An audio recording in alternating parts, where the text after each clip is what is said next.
जैसा कि सुन रहे हैं नुनु के मूसा रणधीर सिंह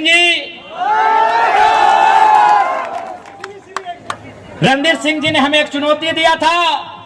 बड़े भाई हैं, भले वैचारिक मतभेद है वो कल भी रहेगा, आयु में बड़े भाई हैं। तो रणधीर भैया आपके बगल में आए हैं, बादल भैया से हिसाब किताब होगा, लोग चाहते हैं आपसे थोड़ा बात कर ले। आपने कहा था कि जरा महतो को चैलेंज देते हैं, तो सुनिए रणधीर भैया, हमने तो आपको लोकसभा में ही चैलेंज दिया था कि आपका लोकसभा पड़ता है दुमका, आप लड़ सकते थे गोड्डा से, मेरा लोकसभा पड़ता है गिरिडीह। हमने आपको चैलेंज दिया था, कहां? धनबाद के लिए।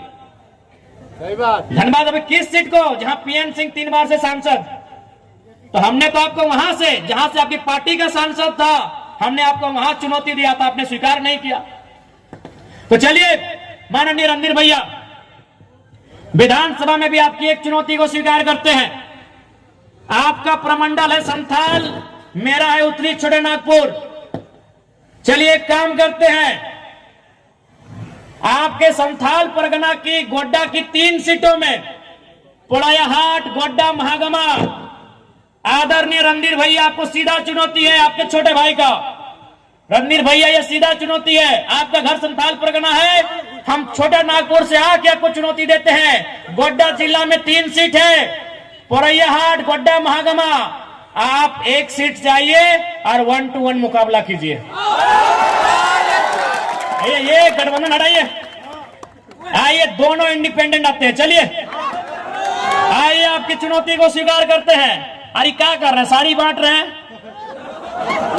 ये क्या कर रहे हैं? जनता लिख के दिया है कि रणधीर सिंह जी साड़ी बांट रहे हैं, टाइगर को रोकने के लिए साड़ी बांट रहे हैं, क्या कर रहे हैं रणधीर भैया?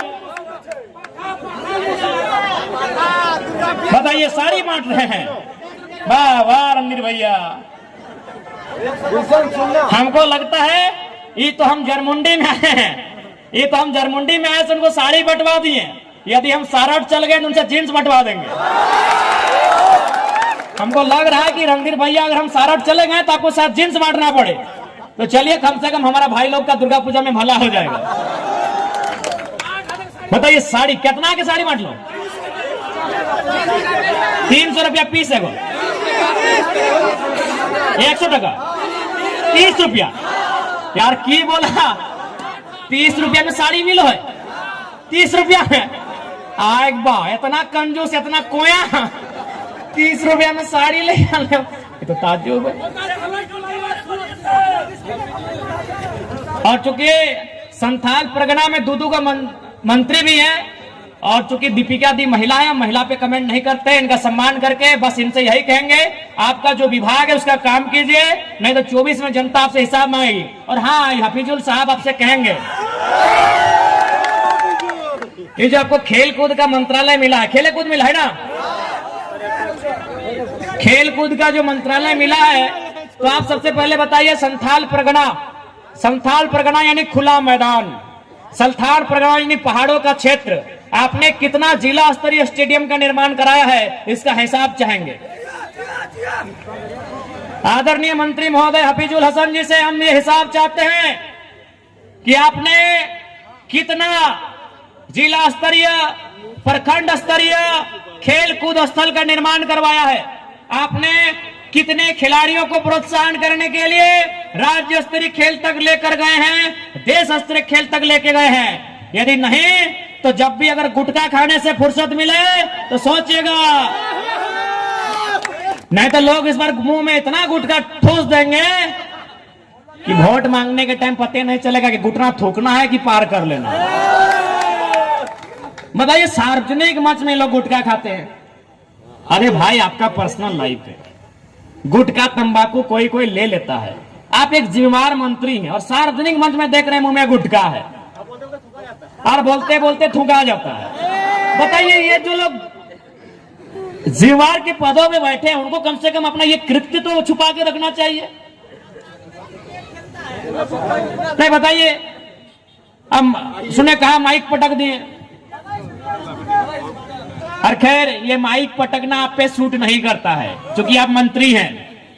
आपको अगर पटकना ही था तो 2-4 पदाधिकारी को पटकिए, जानेंगे आपको।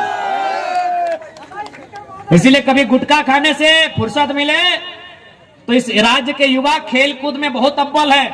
संथाल परगना के युवा शारीरिक रूप से मानसिक रूप से बहुत ताकतवर है। उन्हें एक खुला खेल का मैदान दीजिए, वो आसमान तक अपनी उड़ान लेकर जाएंगे, ये गारंटी है।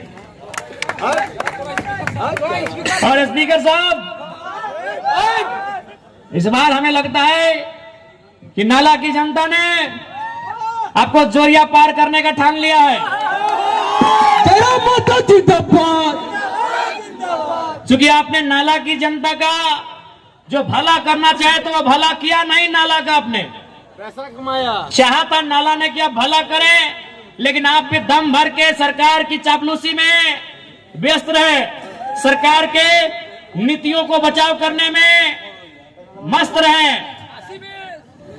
तो इसलिए स्पीकर महोदय, आपसे आग्रह होगा, आपने बहुत स्पीक किया है, अब आराम कीजिए। नाती पोता है, तुमको गोद में खिलाइए। अब नाला में आपका बोलबाला बिल्कुल भी नहीं चलेगा। सबको देखा, सबको परखा, अब की बार देंगे टाइगर को मौका।